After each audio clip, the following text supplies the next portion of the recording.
Hi guys, welcome to our channel mister Sisindri. Bigg Boss Telugu season 9 హౌస్లో చివరి captaincy task చాలా ఆసక్తికరంగా అనూహ్యమైన మలుపులతో ముందుకు సాగి చివరికి ఒకరు బిగ్ బాస్ హౌస్ కొత్త కెప్టెన్గా ఎంపికయ్యారు. అసలు ఎవరు ఈ వారం కొత్త కెప్టెన్గా ఎంపికయ్యారు, అసలు ఏ టాస్క్ ద్వారా ఎలా కెప్టెన్ అయ్యారు అనేది ఈ వీడియోలో పూర్తిగా తెలుసుకుందాం. ఈ వీడియోకి ఒక లైక్ చేసి షేర్ చేయండి, కామెంట్ కూడా చేయండి. ఇక అసలు విషయానికి వస్తే మొదటగా 6 మంది కంటెండర్స్ అయ్యారు. ఇమాన్యుయల్, కళ్యాణ్, డెమా, దివ్య, సంజన, రీతు. ఈ 6 మంది కెప్టెన్సీ కంటెండర్స్ అయిన తర్వాత మొదటగా ఒక కత్తిని గుచ్చే టాస్క్ అయితే ఇవ్వడం జరిగింది.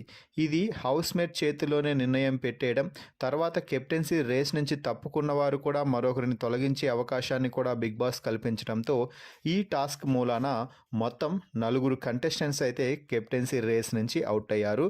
రీతు, సంజన, దివ్య, ఇమాన్యుయల్ ఈ రేస్ నుంచి అవుట్ అవ్వగా చివరి లెవెల్ కెప్టెన్సీ టాస్క్కి డెమాన్ పవన్, కళ్యాణ్ పడాలా ఇద్దరూ కూడా అర్హత అయితే సాధించారని చెప్పవచ్చు. సో వీరిద్దరూ ఉన్న సమయంలో బిగ్ బాస్ ఇప్పటి వరకు ఏ సీజన్లో కూడా ఇవ్వనటువంటి ఒక కొత్త మలుపు తిరిగే టాస్క్ అయితే ఇవ్వడం జరిగింది. అదే రోడ్డు వేయి కెప్టెన్సీ సాధించుకో. అంటే బిగ్ బాస్ హౌస్లో రోడ్డు వేసి కెప్టెన్సీ సాధించుకోండి అంటూ బిగ్ బాస్ చెప్పాడు.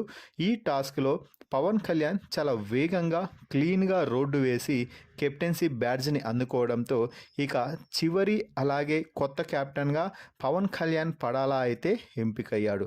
అనూహ్యమైన మలుపులతో ఈ వారం డెమాన్ పవన్ కెప్టెన్ అవుతాడు అని అనుకున్నారు అందరూ కూడా మొదట్లో.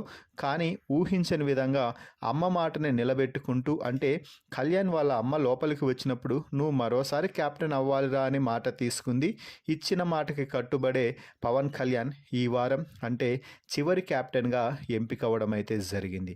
మరి పవన్ కళ్యాణ్ పడాలా బిగ్ బాస్ హౌస్కి చివరి కెప్టెన్ అవ్వడంపై మీ అభిప్రాయాన్ని కామెంట్స్ రూపంలో తెలపండి. మరిన్ని బిగ్ బాస్ లైవ్ అప్డేట్స్ కోసం మన ఛానల్ని చూస్తూ ఉండండి. Please subscribe our YouTube channel mister సిసింద్రి.